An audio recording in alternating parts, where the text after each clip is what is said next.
مرد کے دل کا راستہ اس کے معدے سے ہو کر جاتا ہے۔ نرمین کی سہیلی نے بڑے ماہرانہ انداز میں ایک اور فلسفہ جھاڑا تھا۔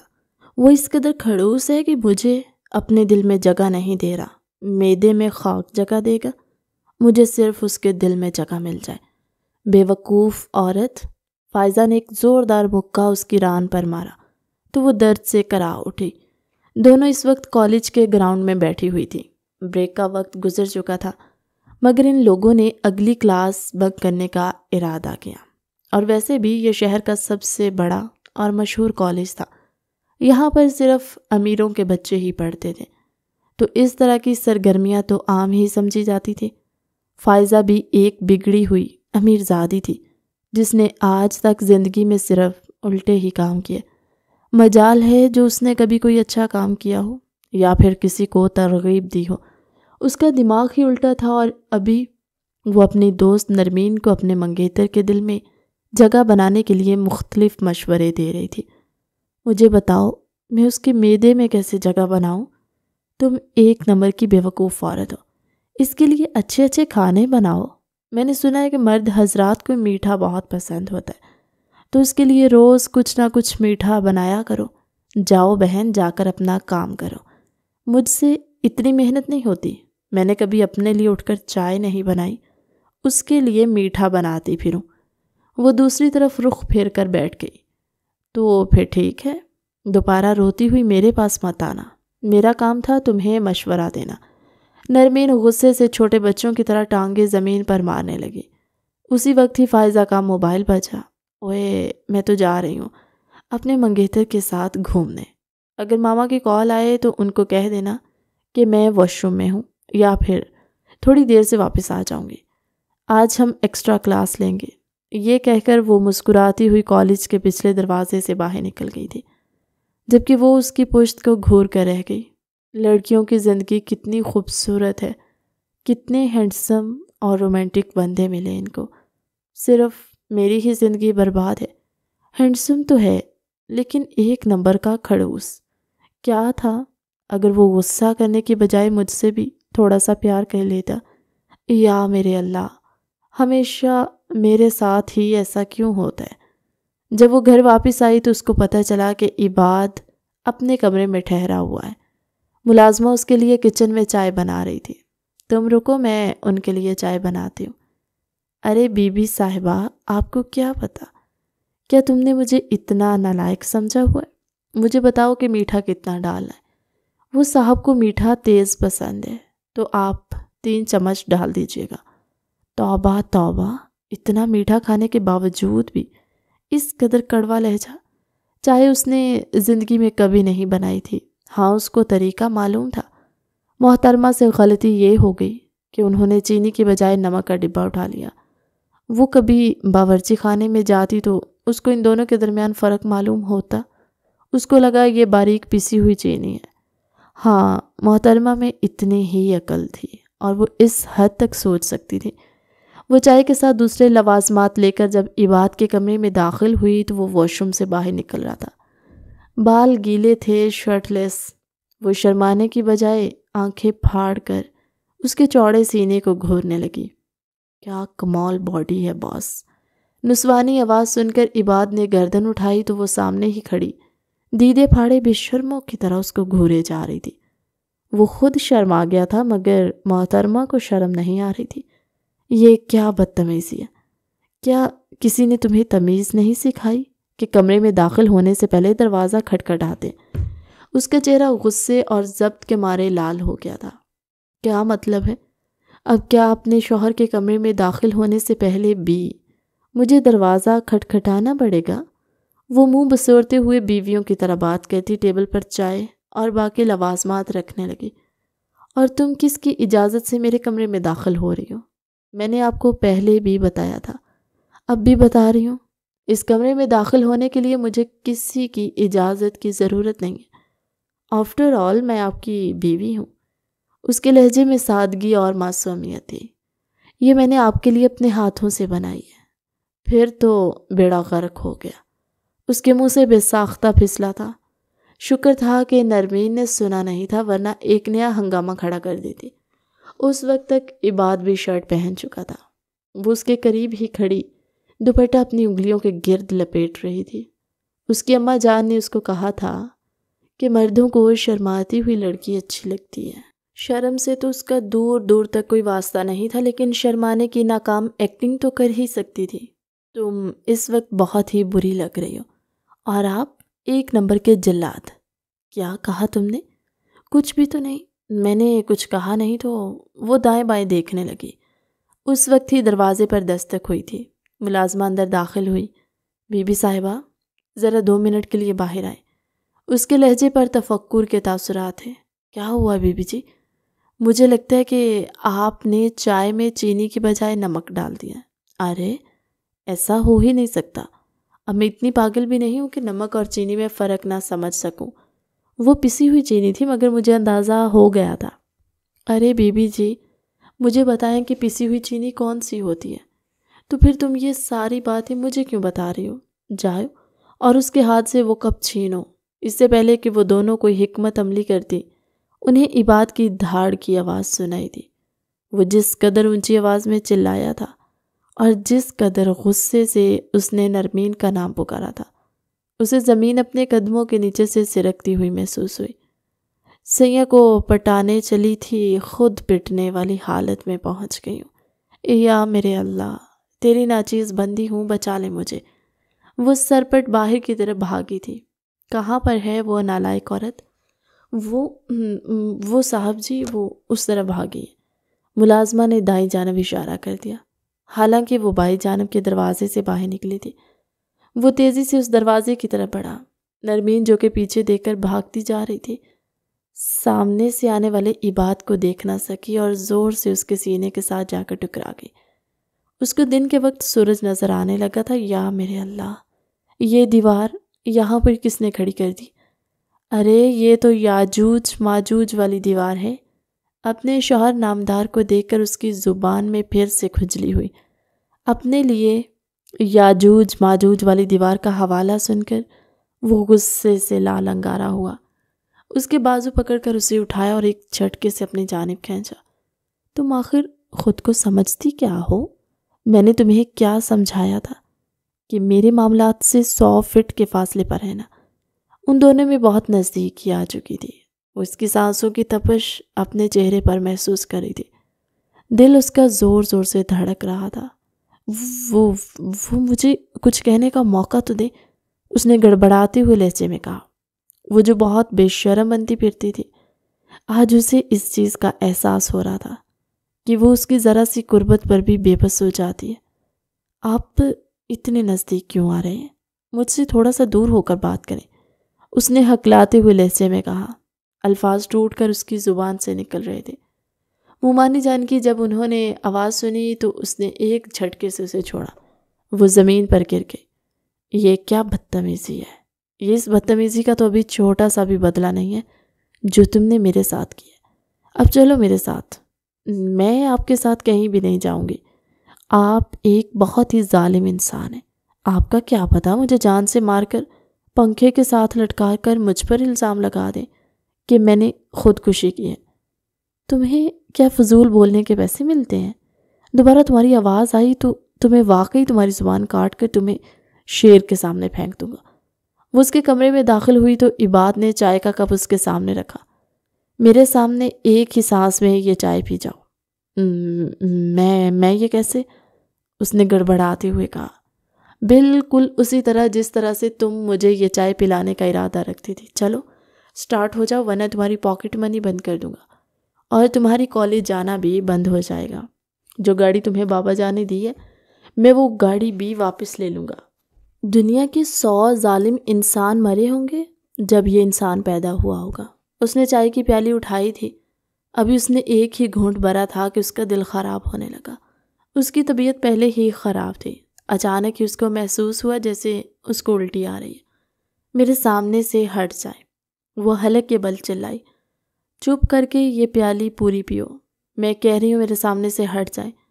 اگر آپ کو اپنے یہ قیمتی کپڑے عزیز ہیں تو ہٹ جائیں، ورنہ میں الٹی کر دوں گی۔ جیسے ہی اس نے یہ بات کہی، اس وقت ہی ایک زوردار الٹی سے عباد کے سارے کپڑے اور سارا فرش گندا ہو گیا تھا، بیڈ بھی آدھا گندا ہو گیا تھا۔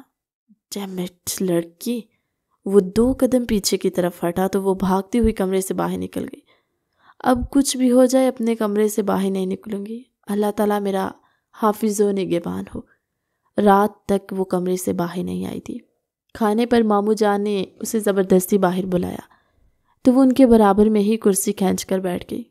کیا ہوا ہے میرے بیٹے کو؟ میرا بیٹا اتنا اداس کیوں ہے؟ جواب دینے کی بجائے اس نے چہرہ اٹھا کر عباد کی طرف دیکھا جو پہلے ہی کینہ توز نظروں سے اس کو گھورا تھا۔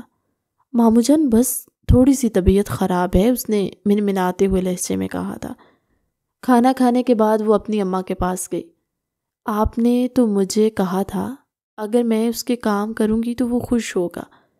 میں نے تمہیں کام بگاڑنے کا مشورہ نہیں دیا تھا اور تم رہنے دو، ویسے بھی تم دونوں کا نکاح ہو چکا ہے، وہ چاہ کر بھی تمہیں نہیں چھوڑ سکتا۔ اللہ کرے کہ ایسا ہی ہو۔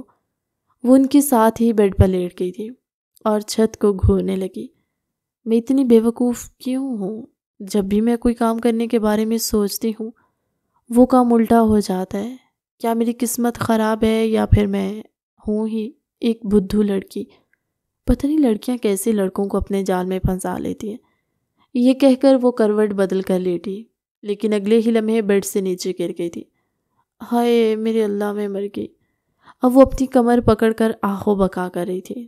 آمنہ بیگم کو تو جیسی عادت ہو چکی تھی، انہوں نے یہ بھی پوچھنا گوارا نہیں کیا کہ کیا ہوا ہے، تم ٹھیک تو ہو؟ کیونکہ انہیں پتا تھا کہ جس طرح کی وہ آوازیں نکال رہی ہیں کچھ بھی نہیں تھا اور غلطی اس کی اپنی ہی تھی۔ صبح وہ سو کر اٹھی تو عباد کی آواز اس کے کانوں میں پڑی، مجھے یہ کپڑے استری کر کے دے دے، ملازمہ ابھی تک نہیں آئی اور میرے پاس اتنا وقت نہیں ہے، میں لیٹ ہو رہی ہوں۔ عمانی جان نے اپنے میک اپ کو آخری ٹچ دیتے ہوئے کہا۔ وہ بہت سی NGOs کو چلا رہی تھی، کچھ کی ممبر تھی اور کچھ میں ان کی پارٹنرشپ تھی۔ ان کے پاس بہت کم ہی وقت ہوتا تھا، تو میں کیا کروں؟ کس کو بولوں؟ جا کر اپنی بیوی کو بولو کہ وہ تمہارے کپڑے استری کر دے۔ یہ سن کر اس کی باچھیں کھل گئی تھی۔ ہائے میرے اللہ، کتنا اچھا لگتا ہے جب کوئی مجھے ان کی بیوی کہہ کر پکارتا ہے۔ اف اللہ جی! وہ اپنا چہرہ اپنے دونوں ہاتھوں میں چھپا کر شرمانے لگی تھی۔ کیا ہوا ہے؟ کیوں پاگلوں جیسی حرکتیں کر رہی ہو؟ وہ اس کے سر پر آ کھڑا ہوا اور طنزیہ لہجے میں بولا تھا، آپ کو تو یہ بھی نہیں پتا کہ اس طرح سے لڑکیاں شرماتی ہیں، تو یہ کام لڑکیوں کا ہے۔ وہ سر سے لے کر اسے پاؤں تک دیکھتے ہوئے عجیب معنی خیز انداز میں بولا۔ وہ تھوڑی سی کمزور بھی تھی۔ جب بھی وہ ٹام بوائے ڈریسنگ کرتی تھی اور چہرے پر ماسک لگاتی تھی تو پتہ لگانا مشکل ہو جاتا تھا کہ وہ لڑکا ہے یا پھر لڑکی۔ آپ کی ہمت بھی کیسی ہوئی میرے نسوانی حسن کا مذاق بنانے کی؟ یہ بات اس نے صرف دل میں ہی کہی تھی، ورنہ اس کے سامنے بولنے کی ہمت نہیں تھی۔ جاؤ میرے کپڑے استری کرو، اس بار کسی بھی قسم کی کوئی گڑبڑ نہ کرنا ورنہ تمہیں زندہ نکل جاؤں گا۔ اوہ مائی گاڈ!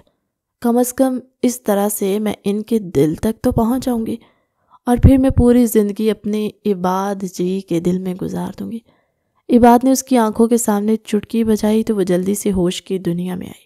کہاں گم ہو؟ یہ سستے نشے بعد میں کرنا، پہلے جاؤ اور میرے کپڑے استری کرو، مجھے دیر ہو رہی ہے۔ جی آپ بے فکر ہو جائیں۔ عقل مندی کا تقاضا تو یہ تھا کہ کل جو حادثہ پیش آیا تھا اس کے بعد وہ یہ خاموشی سے اپنی اماں جان کے حوالے کر دے دے، کیونکہ جتنی اس کی سکلز تھیں اسے اندازہ تھا وہ اس بار بھی کوئی نہ کوئی گڑبڑ کر دے گی۔ اس نے استری عباد کے کپڑوں کے اوپر رکھی ہی تھی کہ اس کا موبائل بجنے لگا۔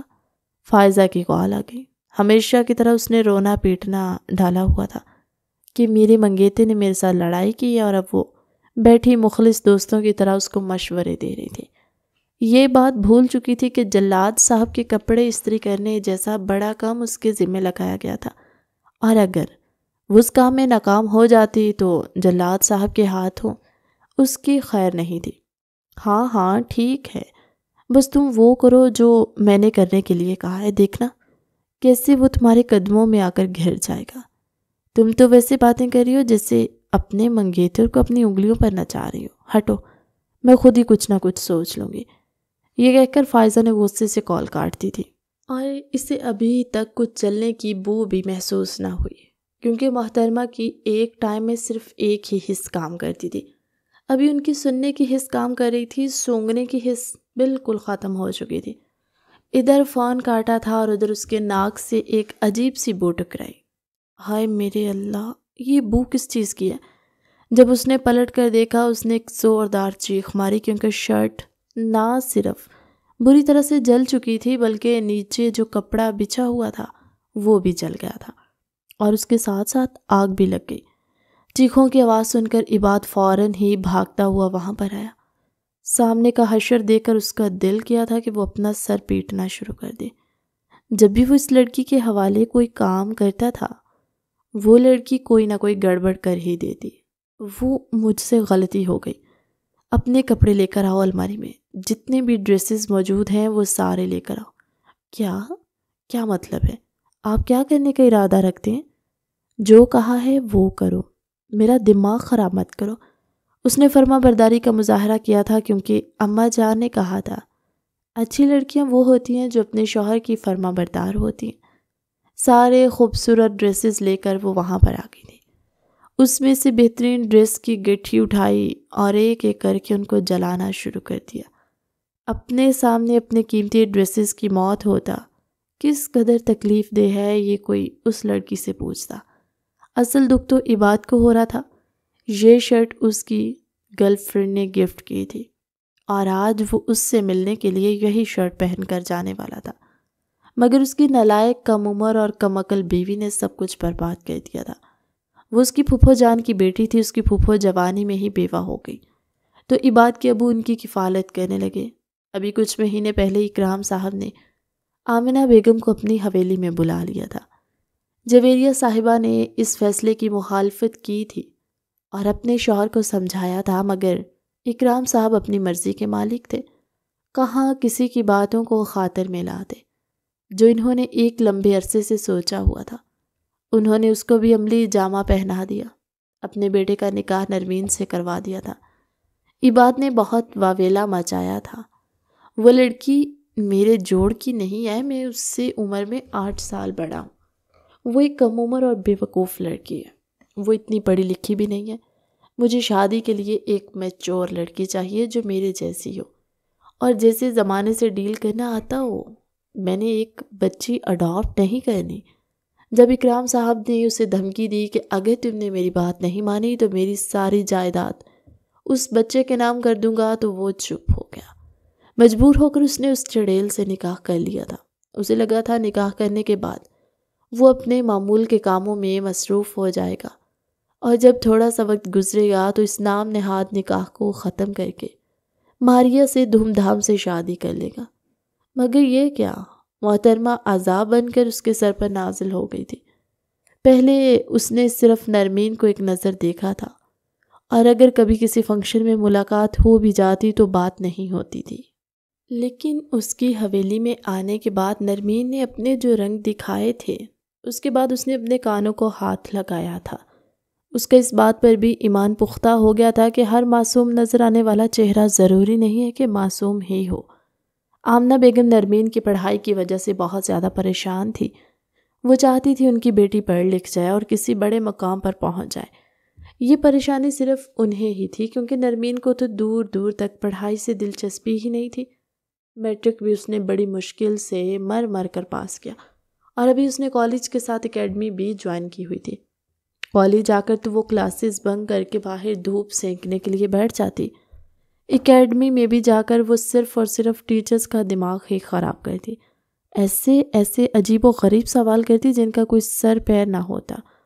وہ وہاں پر صرف اپنی کلاس کو انٹرٹین کرنے کے لیے جاتی۔ ابھی اس کے ایگزامس ہونے والے تھے، اسے ایک لفظ بھی نہیں آتا تھا۔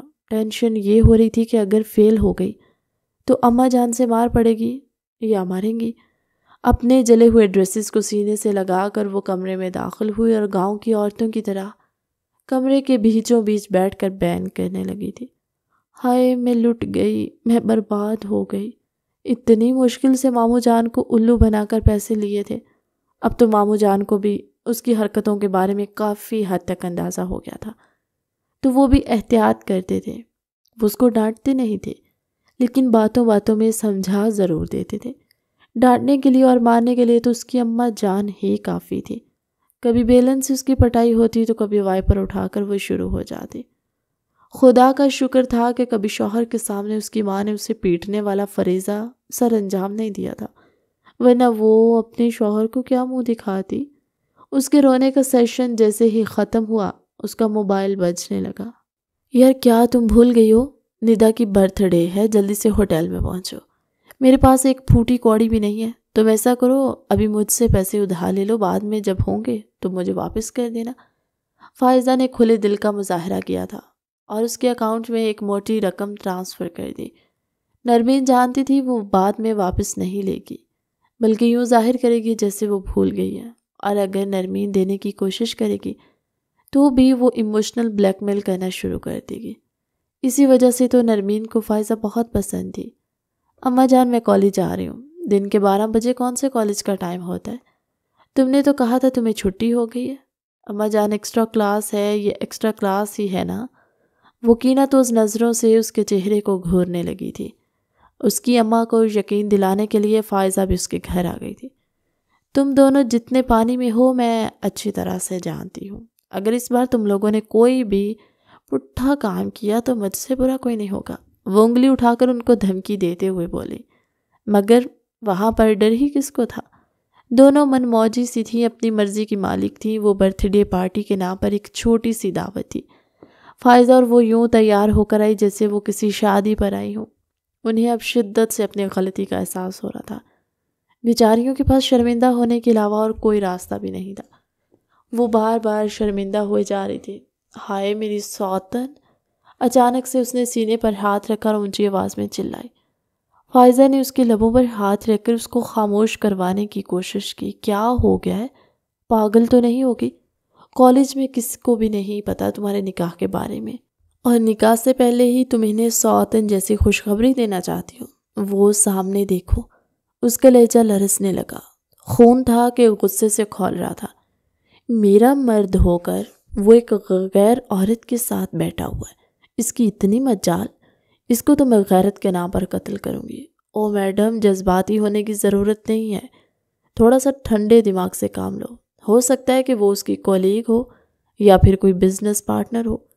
وہ بھی بات کو پہچان چکی تھی، جو کہ کونے والی ٹیبل پر ایک لڑکی کے ساتھ بیٹھا ہنس ہنس کر باتیں کر رہا تھا۔ جس طرح یہ ہنس رہا ہے، اگر میرے پاس ہتھوڑی ہوتی تو میں اس کے 32 دانت توڑ دیتی۔ وہ مجھے کیسے دھوکہ دے سکتا ہے؟ وہ میرے ساتھ ایسا سلوک کیسے کر سکتا ہے؟ میں یہ کبھی معاف نہیں کروں گی۔ ارے کیا ہو گیا ہے تم لوگ؟ کیوں ایک دوسرے کے کانوں میں خسر پھسر کری ہو؟ ندا نے ان لوگوں کو ایک دوسرے کے کانوں میں جھکتے ہوئے دیکھا تو پوچھے بغیر نہ رہ سکے۔ کچھ بھی نہیں، وہ دونوں یہ بات چرا کر ہی نظریں جماتی ہوئی بولی۔ اس نے جلدی سے ماسک نکال کر پہن لیا اور اپنی آنکھوں پر چشمہ چڑھا لیا۔ اگر عباد کی نظر اس پر پڑ بھی جاتی تو وہ اس کو پہچان نہ سکے۔ ہم سامنے والے ٹیبل پر جا کر بیٹھ رہے ہیں، تم ہمارا بل دے دینا۔ فائزہ نے اٹھنے سے پہلے اس کو ہدایت دینا ضروری سمجھا۔ ہاں یار، تم لوگ ایزی ہو جاؤ، جہاں پر بیٹھنا ہے بیٹھ جاؤ، میں تم لوگوں کا بل ادا کروں گی، ندا نے کھلے دل کا اظہار کرتے ہوئے کہا۔ ویسے بھی اسے یہ ساری عیاشی کرنے کے لیے اس کے منگیتے نے پیسے دیے تھے، ورنہ وہ خود تو حد سے زیادہ کنجوس تھی، اپنی جیب سے 1 روپیہ بھی نہیں نکالتی۔ یار پہلے تم تھوڑی سی ریلیکس ہو جاؤ۔ کیسے ریلیکس ہو سکتی ہوں؟ دیکھو کیسے اس کے ہاتھوں کو چوم رہا ہے۔ اس نے جلدی سے موبائل نکالا تھا اور کھٹ کھٹ اس کی تصویریں لینے لگی۔ عباد کو کچھ غلط ہونے کا احساس ہوا تو اس نے نگاہیں اٹھا کر دیکھا۔ ایک عجیب و غریب لڑکی تھوڑے ہی فاصلے پر ٹیبل پر بیٹھی اس کی طرف دیکھ رہی تھی، آنکھوں پر چشمہ، مگر جس رخ میں وہ بیٹھی ہوئی تھی اس کو یقین ہو گیا تھا کہ وہ اس کا ہی ایکس رے کر رہی ہے۔ کیا ہوا ہے؟ تم ٹھیک تو ہو؟ ماریا نے عباد کی آنکھوں کے سامنے چٹکی بجائی تو وہ جلدی سے ہوش کی دنیا میں آیا۔ ہاں میں ٹھیک ہوں، بالکل ٹھیک ہوں۔ آخر یہاں پر ایسی کون سی خوبصورت لڑکی ہے کہ مجھے چھوڑ کر تم اس کو دیکھ رہے ہو؟ وہ چاروں طرف نگاہیں گھمانے لگی کہ اس کی نظر بھی اس عجیب و غریب لڑکی پر جا کر رکی، جو کوئی اور نہیں بلکہ عباد کی منکوحہ تھی۔ اگر ماریا صاحبہ کو پتہ چل جاتا تو وہ وہاں پر پانی پت کی تیسری جنگ شروع ہو جاتی۔ نرمین خود بھی ایسا نہیں چاہتی تھی۔ یار چلو اب کوئی فائدہ نہیں، یہاں بیٹھ کر دل جلانے کا؟ نہیں، جب تک میں ان کی ڈھیر ساری تصویریں نہیں لوں گی تب تک میں یہاں سے قدم بھی باہر نہیں نکالوں گی۔ اب تم دیکھو میں اس کو کیسے بلیک میل کرتی ہوں۔ آخر یہ خود کو سمجھتا کیا ہے؟ ٹھرکی کہیں کا، شرم کر جاؤ، وہ تمہارا شوہر ہے۔ ہاں مجھے پتہ ہے میرا شوہر ہے، اسی وجہ سے تو میں اب اس کو لائن پر لانے کے لیے مجھے اہم اقدامات کرنے ہی ہوں گے۔ وہ دونوں وہاں سے اٹھ کر پارکنگ ایریا میں آ گئی۔ میرے ساتھ ایسا کیوں ہوا فائزہ؟ آخر میرا کیا جرم تھا؟ مجھ میں کیا کمی تھی؟ دیکھو میں تو اتنی خوبصورت بھی ہوں۔ زیادہ ڈرامے نہ لگایا کرو۔ اس نے تمہیں پہلے ہی کہا تھا کہ اس کی زندگی میں ایک لڑکی ہے۔ مجھے تو لگ رہا تھا کہ وہ یہ سب کچھ مجھ سے جان چھڑوانے کے لیے کہہ رہا ہے۔ مجھے کیا پتا تھا؟ ہائے میں لٹ گئی، میں برباد ہو گئی، ہائے میری سوتن آ گئی، میں اس کو کیسے برداشت کروں گی؟ شرم کر جاؤ، تم اس کی بیوی ہو اور وہ اس کی گرل فرینڈ، اور پلڑا ہمیشہ بیوی کا ہی بھاری ہوتا ہے۔ کیا پتا وہ کتنے عرصے تک مجھے اپنی بیوی رکھے گا۔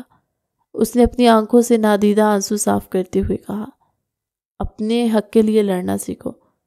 تم اس کو اس طرح سے اپنی محبت کے جال میں پھنساؤ کہ وہ تم سے نگاہیں چرا ہی نہ پائے۔ تم سمجھ رہی ہو نا میں کیا کہہ رہی ہوں؟ ہاں میں سمجھ رہی ہوں، ٹھیک ہے اب میں ایسا ہی کروں گی، تم بے فکر ہو جاؤ۔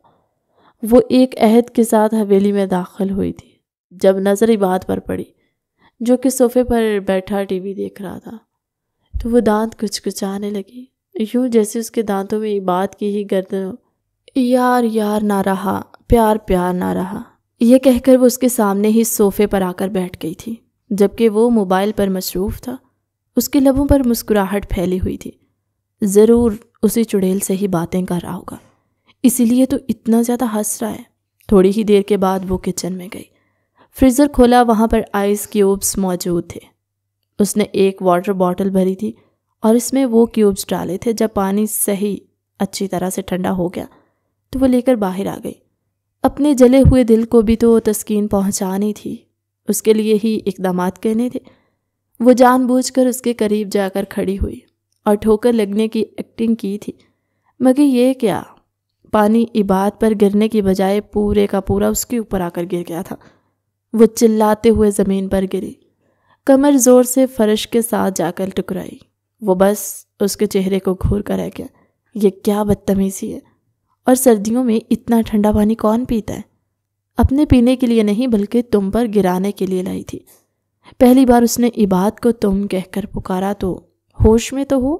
مجھ سے کس لہجے میں بات کر رہی ہو؟ ہوش میں تو اب آپ کو آنا چاہیے، کیونکہ میں نے آپ کو رنگے ہاتھوں پکڑ لیا۔ اب میں ماموں جان سے جا کر آپ کی شکایت لگاؤں گی۔ میں ان کو آپ کے سارے کالے کرتوتوں کے بارے میں بتاؤں گی، جو ہوٹلوں میں بیٹھ کر لڑکیوں کے ساتھ چومتے ہیں نا۔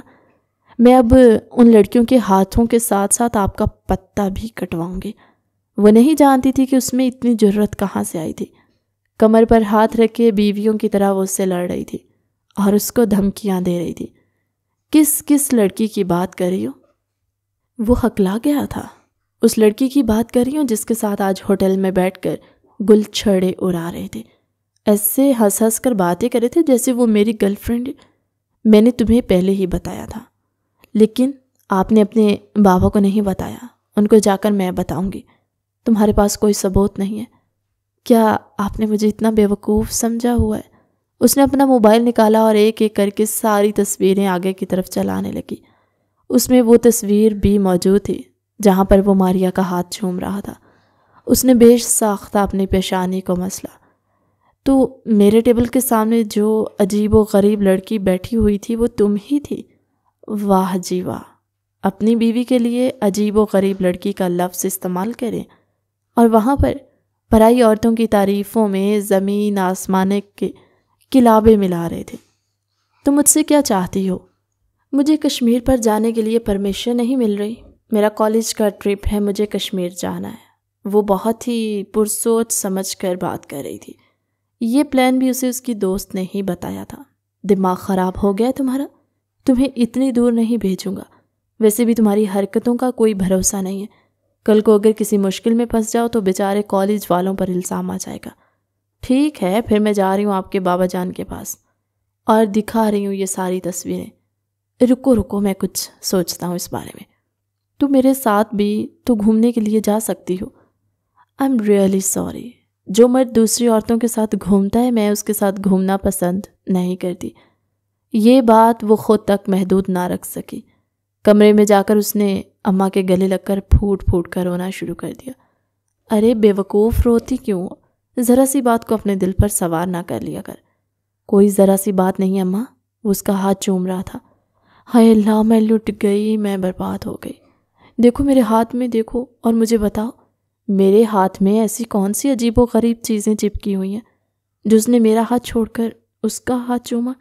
اس کی اماں نے ایک زوردار مکہ اس کے بازو پر مارا تو وہ درد سے کرا اٹھی. تم نے اب زیادہ سے زیادہ اس کے آس پاس رہنا ہے، اپنا زیادہ تر وقت اس کے ساتھ گزارنا، اس کو اس بارے میں کچھ بھی نہ بتانا. تم یہ ظاہر کرو جیسے تم نے دیکھا ہی نہیں. یہ سن کر اس نے بے ساختہ تھوک نکلا اور بالکل خاموش ہو گئی. کیا تم اسے بتا چکی ہو؟ میں تو اسے دھمکی دے کر. وہ منمناتے ہوئے کہنے لگی، یا اللہ، میں اس لڑکی کا کیا کروں. ان کا دل کر رہا تھا کہ وہ اپنا ماتھا پیٹنا شروع کر دے. اب میں ان کو تگنی کا ناچ نچاؤں گی. آپ دیکھیں کہ میں ان کو کیسے کنٹرول کرتی ہوں. بے وقوف عورت، مرد کو کنٹرول نہیں کیا جا سکتا، اسے صرف اپنے آپ سے محبت کرنے پر مجبور کیا جا سکتا ہے. تم جتنی فضول حرکتیں کرو گی وہ اتنا ہی تم سے دور ہوتا چلا جائے گا. تھوڑے سے ہوش کے ناخن لو اور جو میں سمجھا رہی ہوں وہ بہت ہی غور سے سنو. اگلے دن جب وہ آفس سے گھر واپس آیا تو نرمین اس کے کمرے میں موجود اس کے کمرے کی صفائی کر رہی تھی. ہر طرف دھول اٹھی ہوئی، عباد کے لیے سانس لینا مشکل ہو گیا تھا. یہ کیا کر رہی ہو؟ وہ حلق کے بل دھاڑا تھا. اس کی اماں نے اس کو سمجھایا تھا کہ عباد سے بہت ہی نرمی سے بات کرنی ہے، لیکن جیسے ہی اسے اس لڑکی کا خیال آیا وہ بھی چلاتے ہوئے بولی، میرے ساتھ زیادہ بدتمیزی نہ کریں ورنہ جا کر آپ کے ابا جان کو آپ کی شکایت لگا دوں گی. تم مجھے بار بار یہ دھمکی نہیں دے سکتی ہو. میں جو جی میں آئے وہ کر سکتی ہوں. آفٹر آل میرے پاس آپ کے راز ہیں. تمہیں ایسا سبق سکھاؤں گا کہ تمہارے سارے بل نکل جائیں گے. وہ غصے سے باہر نکل گیا. دوبارہ کمرے میں داخل ہوا تو وہ اس کی الماری میں گھسی ہوئی تھی اور وہاں سے اس کی پرفیومز اٹھا کر سونگھ رہی تھی.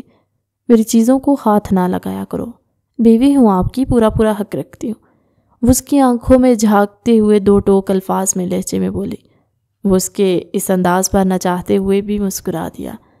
ایک غلط فہمی ہو چکی تھی. پہلے تو وہ چاہ رہا تھا کہ اس غلط فہمی کو دور کر دے، مگر پھر اس کا یہ روپ دیکھ کر نہ جانے کیوں ہی بات کو مزہ آنے لگا.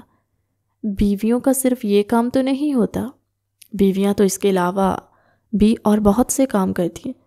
وہ اس کی کمر پر ہاتھ جماتا ہوا اسے خود سے قریب کرتے ہوئے بولا، یہ آپ کیا کر رہے ہیں؟ وہ ہکلانے لگی تھی. بیویوں والا کام سکھا رہا ہوں تمہیں. خبردار جو آپ نے مجھے ہاتھ لگایا، ورنہ میں شور کر کے سب کو اکٹھا کر لوں گی اور سب کو بتا دوں گی کہ آپ. اس کے باقی کے الفاظ اس کے منہ میں دب گئے کیونکہ وہ اپنے ہونٹوں پر اس کے ہونٹ رکھ چکا تھا. اس کی آنکھیں پوری کی پوری کھل گئی تھی. جب اس سے دور ہوا تو وہ اپنے ہونٹوں پر اپنے ہاتھ رکھ کر اس کی طرف سہمی ہوئی نظروں سے گھورنے لگی.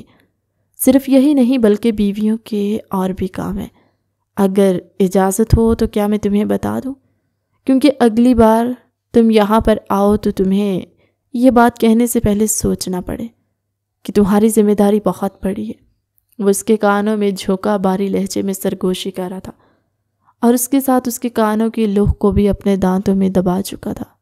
ہاں، اسے گاؤں سے آنے والی یہ پینڈو سی کزن پہلے تو زہر لگتی تھی اور اس کی حرکتیں بھی اسے بالکل نہیں بھاتی. اسے شہر کی ماڈرن لڑکیاں پسند تھی. ماریا سے اس کی دوستی اس کے یونیورسٹی کے زمانے میں ہوئی تھی.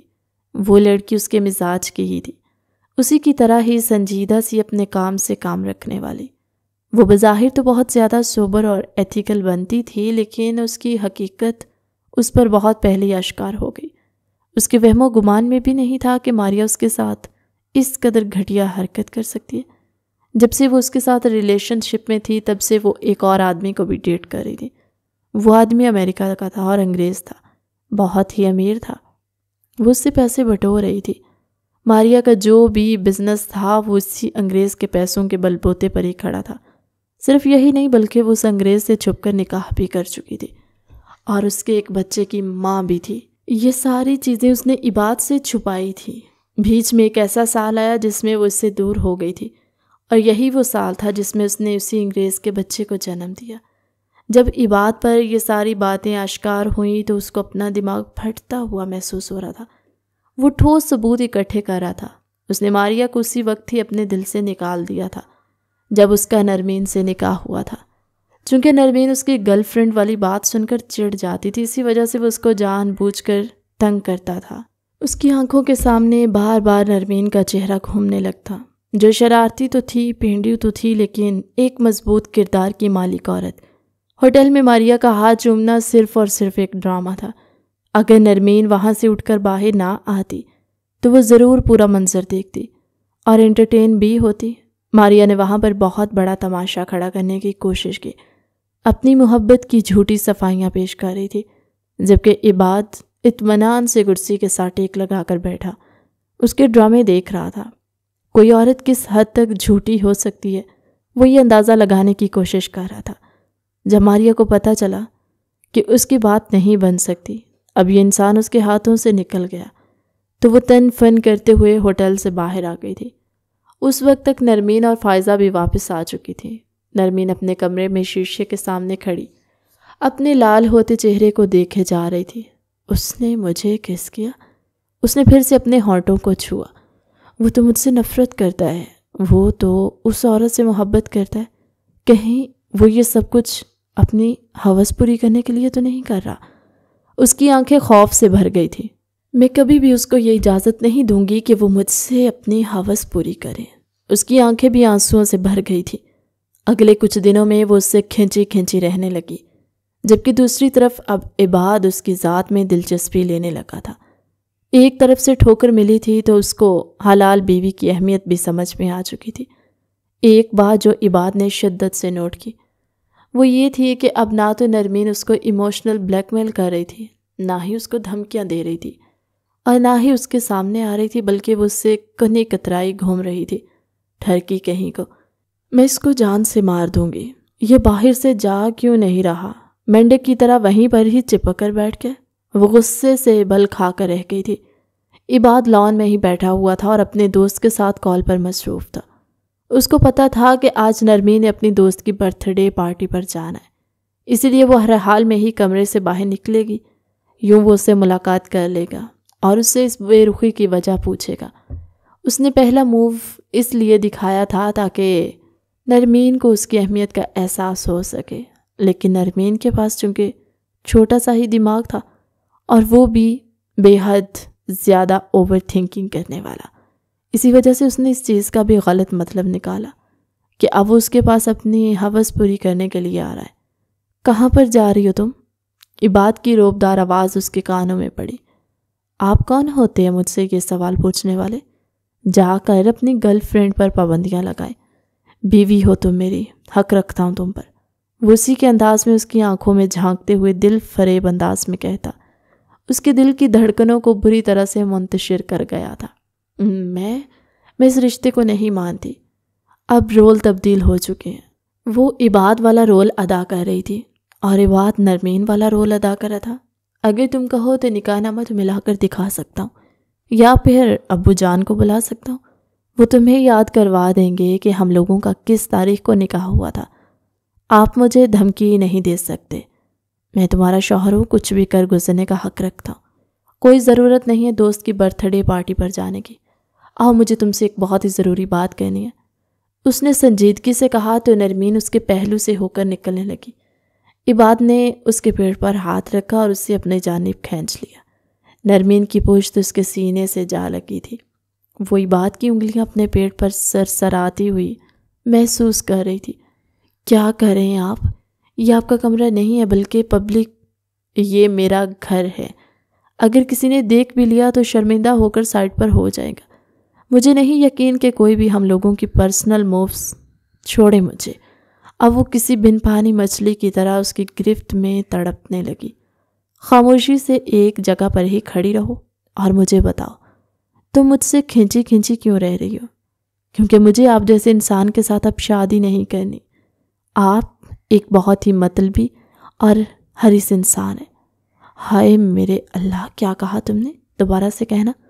وہ اس کی باتوں کا برا منائے بغیر ہی شرارتی انداز میں بولتا، اس کو مزید غصہ دلا چکا تھا۔ میں نے کہا کہ آپ ایک بہت ہی، وہ انگلیوں کی گرفت کو جماتے ہوئے بولا تو الفاظ منہ میں ہی دب گئے۔ ابھی تو تم نے کچھ دیکھا ہی نہیں ہے، خیر میں جو کچھ جاننا چاہتا تھا مجھے وہ پتہ لگ گیا ہے۔ رات کے وقت تیار رہنا، میں تمہیں ڈنر پر لے کر جاؤں گا۔ میں کہیں نہیں جاؤں گی، حکم دے رہا ہوں، پوچھ نہیں رہا۔ وہ اس کو آنکھیں دکھاتا ہوا لیپ ٹاپ کے سامنے آ کر بیٹھ گیا۔ وہ تن فن کرتے ہوئے حویلی سے باہر نکل گئی تھی۔ ڈرائیور کے ساتھ وہ فائزہ کے گھر پر آئی ہوئی تھی۔ تم پلیز میری امی سے پرمیشن لو، میں آج تمہارے گھر پر ہی رکوں گی۔ ہاں یار، کوئی مسئلہ ہی نہیں۔ وہ بی بی صاحبہ نرمین بی بی کے شوہر ان کو لینے کے لیے آئے ہیں۔ نرمین بی بی؟ آپ نے تو مجھے بتایا ہی نہیں کہ آپ کی اتنے پیارے شوہر ہیں۔ قسم سے کیا پرسنالٹی والا بندہ ہے، اور اس قدر مغرور کہ کسی پر ایک نگاہ ڈالنا بھی پسند نہیں کرتا۔ وہ ملازمہ شاید کچھ زیادہ ہی چہرے پڑھنے کا ہنر رکھتی تھی۔ اس کو بولو خاموش ہو جائے، اگر اس نے اس گھٹیا انسان کی ایک بھی تعریف کی تو میں اس کا منہ توڑ دوں گی۔ یار کیوں ٹینشن لے رہی ہو؟ میں خود ہی بات بھائی سے جا کر بات کرتی ہوں۔ وہ باہر گئی تھی۔ 15 منٹ کے بعد وہ واپس آئی۔ یار وہ کہہ رہے ہیں کہ گھر میں کوئی ایشو ہو گیا ہے، وہ بہت ہی پریشان ہے، مجھے لگتا ہے کہ وہ سچ بول رہے ہیں۔ تم ان کے ساتھ جاؤ، ہم کسی اور دن کا پلان بنا لیں گے۔ چاروں ناچار وہ پاؤں پٹکتی ہوئی فائزہ کی حویلی سے باہر نکل آئی۔ وہ اپنی گاڑی کے ساتھ ٹیک لگا کر کھڑا، اس کو دیکھ کر جلدی سے گاڑی کا دروازہ کھولا تو وہ فرنٹ سیٹ پر بیٹھ گئی۔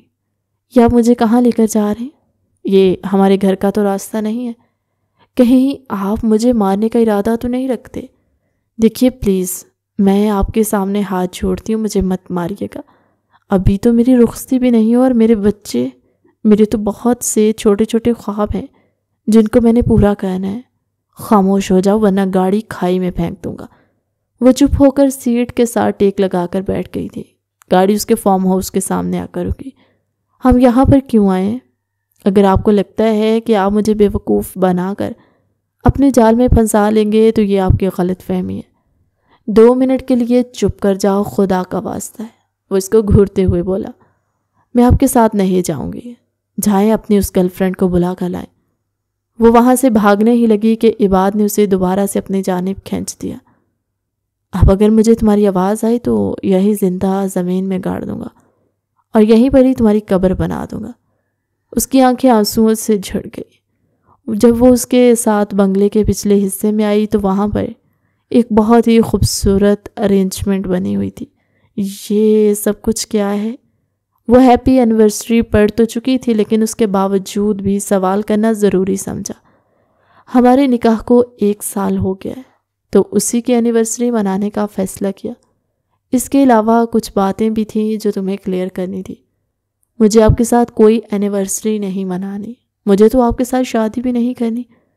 دوبارہ اگر اس طرح کی بات اپنی زبان سے نکالی، ہاں مجھے پتہ ہے آپ میری زبان کاٹ دیں گے، جو اکھاڑنا ہے اکھاڑ لیں، تو پھر تم تیار ہو؟ وہ اس کی آنکھوں میں جھانکتے ہوئے بولا۔ ہاں میں ڈرتی نہیں ہوں، کسی سے وہ اپنی گردن اکڑا کر 2 ٹوک انداز میں بولی۔ اگلے ہی لمحے وہ اس کی گردن پر ہاتھ رکھ کر اسے دوبارہ سے اپنے بے حد قریب کھینچ چکا تھا اور اس کے ہونٹوں پر اپنے ہونٹ رکھ چکا تھا۔ جب وہ ہوش کی دنیا میں آئی اور اس کا سانس بند ہونے لگا تو وہ مزاحمت کرنے لگی تھی۔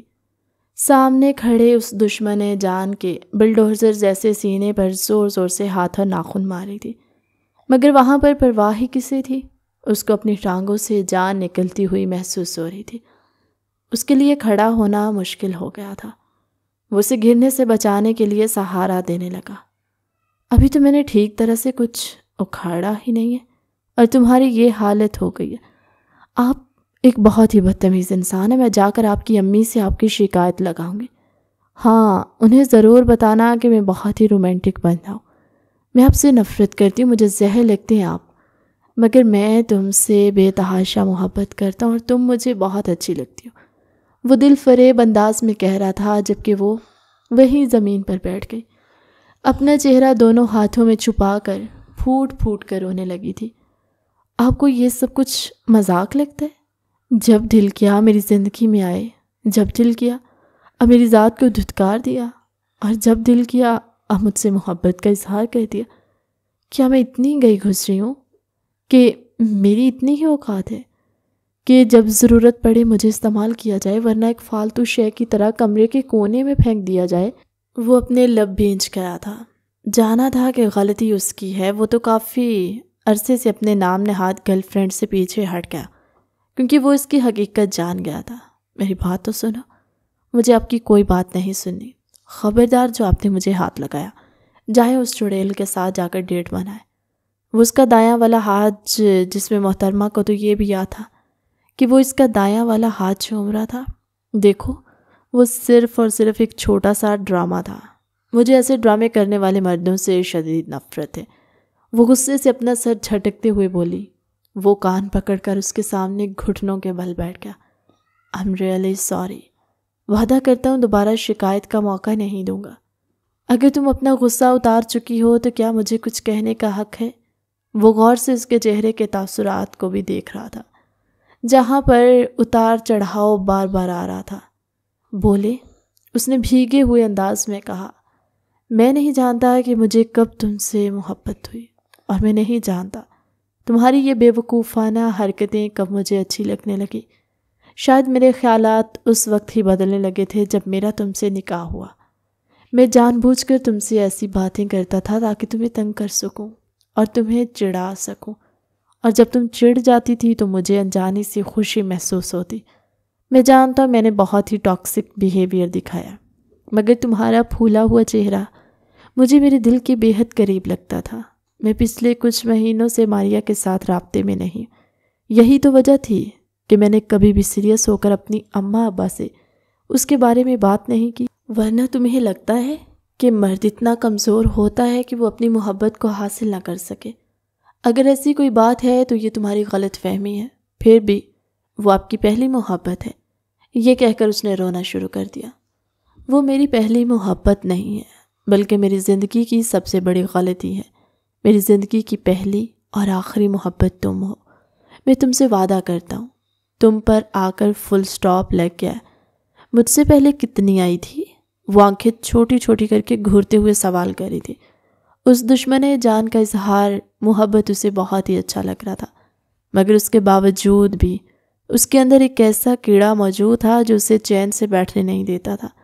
دیکھو، اب ان باتوں کو تو نہ چھیڑو، یہ تو ماضی کا قصہ تھا، ختم ہو گیا۔ میں تمہیں حال اور مستقبل کی گارنٹی دیتا ہوں، کبھی بھی تمہارے علاوہ کسی اور کی طرف نگاہ اٹھا کر نہیں دیکھوں گا۔ اگر میں نے ایسا کچھ کرنے کی کوشش کی تو اللہ کرے میں اندھا ہو جاؤں۔ اگر آپ نے ایسا کیا تو میں بھی ایسا کروں گی۔ اوہ ہیلو میڈم صاحبہ، میرے ساتھ زیادہ فری ہونے کی ضرورت نہیں ہے۔ ہاں تو یہ سچ ہے، جیسا کرو گے ویسا بھرو گے۔ چلو اب اٹھو اور آ کر اینیورسری کا کیک کاٹو۔ پھر اس کے علاوہ میں نے تمہیں ایک بہت ہی خوبصورت دنیا میں لے کر جانا ہے، ایسی دنیا جس میں صرف ہم دونوں ہوں گے اور ہم دونوں کے درمیان ڈھیر ساری محبت ہوگی۔ یہ سن کر اس کے گال شرم کے مارے لال ہو گئے اور تپنے لگی۔ ابھی ہم دونوں کی رخصتی نہیں ہوئی، اس نے لرزتے ہوئے لہجے میں کہا تھا۔ ارے محترمہ کو رخصتی اور نکاح کے درمیان ڈفرنس بھی پتہ ہے۔ محبت کریں گے تو رخصتی ہوگی، ورنہ ابا جان 1 مہینے تک روک دیں گے۔ ہم انہیں بچے کی خوشخبری دیں گے اور پھر ہمیں رخصتی کی خوشخبری سنائیں گے۔ وہ استغفر اللہ، کس طرح کی باتیں کرتے ہیں آپ؟ وہ شرم سے لال اناری ہو گئے، بے ساختہ اس کے سینے میں منہ چھپا گئی تھی، جبکہ اس کے اس انداز پر وہ کھل کر مسکرا دیا تھا اور پیار سے اس کے بالوں میں انگلیاں چلانے لگا۔ I really love you۔ وہ اس کے کانوں میں جھکتا دل فریب لہجے میں بولا۔ ملازمہ کی مدد سے اس نے اپنی بیگم صاحبہ کے تمام فیورٹ کھانے تیار کروائے تھے۔ کھانا کھانے کے بعد وہ اس کے ساتھ کمرے میں آ گئی۔ مجھے لگتا ہے کہ ہمیں گھر واپس جانا چاہیے، یا نہیں؟ موسم بہت خراب ہو گیا ہے اور میری نیت بھی تھوڑی سی خراب ہو رہی ہے۔ آج تو رہائی کا کوئی بھی راستہ نہیں ہے۔ وہ اس کو کمر پر ہاتھ رکھ کر اپنے قریب کرتا ہوا بولا تھا، تو وہ اس کے سینے پر اپنا سر رکھے۔ آپ کبھی مجھے دھوکہ تو نہیں دیں گے؟ کبھی بھی نہیں، اور نہ ہی کبھی چھوڑ کر جائیں گے؟ کبھی بھی نہیں۔ وہ ایڑیوں کے بل اونچا ہوئے اور اسے کس کیا۔ اس بار پہل اس نے کی تھی۔ ہلکا سا کس کرنے کے بعد وہ شرما کر پیچھے ہونے لگی۔ کہ عباد نے ایک شدت بھرا لمس اس کے ہونٹوں پر چھوڑا اور پھر اسے اپنی گود میں اٹھا کر بیڈ کی طرف بڑھ گیا۔ اس نے مضبوطی سے عباد کی شرٹ پکڑی ہوئی تھی، اس کا وجود بھی ہولے ہولے لرز رہا تھا۔ وہ شرمائی گھبرائی سی عباد کو بہت پیاری لگ رہی تھی۔ اس کو بہت ہی احتیاط کے ساتھ بیڈ پر لٹانے کے بعد وہ اس کے اوپر سوار ہو گیا تھا۔ بات سنیں، وہ سرسراتے ہوئے لہجے میں بولی۔ حکم کریں، وہ بھی اسی کے انداز میں بولا۔ وہ مجھے آپ سے کہنا تھا، مجھے ڈر لگ رہا ہے۔ میرے ہوتے ہوئے تمہیں ڈرنے کی کیا ضرورت؟ مجھے آپ سے ہی ڈر لگ رہا ہے، وہ خفگی سے بولتی اس کو کہکہا لگانے پر مجبور کر کے تھی۔ آپ مجھے درد دیں گے؟ کیا تمہیں لگتا ہے میں تمہیں درد دے سکتا ہوں؟ کبھی بھی نہیں۔ اس نے شدت بھرا لمس اس کے ماتھے پر چھوڑا اور پھر اس کے چہرے کے ایک ایک نقش کو چومنے لگا۔ تمہیں تکلیف دینے کے بارے میں سوچ بھی نہیں سکتا ہوں۔ جہاں پر تمہیں ذرا سا بھی درد محسوس ہو تم میرا نام پکارنا، لیکن اس سے تمہیں مزید بہک جاؤں گا۔ یہ کہہ کر وہ اس کی گردن میں جھک گیا تھا اور وہاں پر اپنی محبت کے نشانات چھوڑنے لگا۔ اس کی گردن سے ہوتے ہوئے اس نے محترمہ کے کندھے کے اوپر سے اس کی شرٹ کھسکائی اور پھر وہاں پر بھی شدت بھرے بوسے دے رہا تھا۔ پہلے تو وہ بھی گھبرائی اور شرمائی ایسی تھی، لیکن اب وہ اس کی قربت میں بہکنے لگی تھی۔ وہ خود کو کنٹرول نہیں کر پا رہی تھی۔ وہ ہلکا سا اس سے دور ہوا تو وہ بدمزہ ہو گئی۔ میری جان، صرف چند سیکنڈ، یہ کہہ کر اس نے اپنی شرٹ اتاری اور دوبارہ سے اس کے اوپر سوار ہوا۔ دونوں ایک دوسرے میں ڈوبتے چلے جا رہے تھے۔ عباد نے اس کو بھی شرٹ سے آزاد کیا اور اب اس کے سینے پر موجود دل کو بہکی ہوئی نظروں سے دیکھ رہا تھا۔ اگلے ہی لمحے وہ وہاں پر بھی اپنی محبت کا لمس چھوڑ چکا۔ اس دوران وہ اس کے بالوں کو اپنے ہاتھوں سے پکڑے اپنی بے چینی کو کم کرنے کی کوشش کر رہی تھی۔ جیسے جیسے رات سرکتی چلی جا رہی تھی، وہ دونوں ایک دوسرے میں ڈوبتے چلے جا رہے تھے۔ آج ان دونوں کی محبت کو منزل مل چکی تھی۔ عباد اس کے پاس ماضی کے تمام قصے ختم کر کے آیا تھا، کیونکہ وہ چاہتا تھا کہ وہ لڑکی کو خالص محبت ہے جس میں کسی بھی قسم کی کوئی ملاوٹ نہ ہو۔ ماضی میں جو کچھ بھی ہوا تھا وہ اس کے لیے ایک بھیانک خواب سے کم نہیں تھا۔ اس نے ایک غلط عورت پر ٹائم ویسٹ کیا، لیکن اللہ تعالیٰ نے اسے سنبھلنے کا موقع دے دیا۔ اس کے معصوم اور پاک دامن کزن کی صورت میں صبح جب وہ سو کر اٹھی تو اس کی شرٹ میں ملبوس تھی۔ او ایلو محترمہ، جلدی سے میری شرٹ میرے حوالے کرو۔ جو کچھ میرے شوہر کا ہے وہ سب کچھ میرا ہے۔ زیادہ فری ہونے کی ضرورت نہیں ہے، ورنہ میں اپنے شوہر سے کہہ کر تمہیں پٹواؤں گی۔ انگلی اٹھا کر دھمکی دیتی ہوئی وہ واش روم میں گھس گئی۔ جب دونوں حویلی واپس لوٹے تو آمنہ بیگم کو اپنے بیٹی کی چہرے پر شرمیلی مسکراہٹ کھٹک رہی تھی۔ کیا ہوا ہے؟ تم دونوں رات کہاں تھے؟ ارے آنٹی اسے کیوں پوچھتی ہیں؟ مجھ سے پوچھے نا، میں آپ کو ساری ڈیٹیلز دوں گا، عباد نے بے شرمی کا مظاہرہ کرتے ہوئے کہا۔ اس کی ماں نے اس کے کندھے پر زور سے مکہ مارا۔ کیا تم تھوڑا صبر نہیں کر سکتے تھے؟ وہ چنگاڑتے ہوئے لہجے میں بولی تھی۔ بیوی ہے میری، میں حق رکھتا ہوں اس پر، اور خبردار جو آپ لوگوں نے میری معصوم بیوی کو پریشان کرنے کی کوشش کی۔ آپ کو جو بھی سوالات پوچھنے ہیں مجھ سے آ کر پوچھیں، میں آپ کے ہر سوال کا کھل کر جواب دوں گا، لیکن میری بیوی کو کوئی بھی پریشان مت کرے۔ وہ تو سب سے نظریں چراتی ہوئی اپنے کمرے میں جا کر گھس گئی۔ عباد کے کہنے کے مطابق تقریباً ایک ہفتے کے اندر ان دونوں کی رخصتی بہت ہی دھوم دھام سے ہوئی تھی۔ عباد نے اسے جو وعدے کیے تھے وہ سچ ثابت کر کے دکھائے۔ وہ واقعی میں ایک بے حد محبت کرنے والا شوہر ثابت ہوا تھا۔ کہانی کیسی لگی کمنٹ سیکشن میں اپنی قیمتی رائے کا اظہار ضرور دیجیے گا۔ ملتے ایک نئی مزیدار سی کہانی کے ساتھ ہماری اگلی ویڈیو میں، تب تک کے لیے اللہ حافظ۔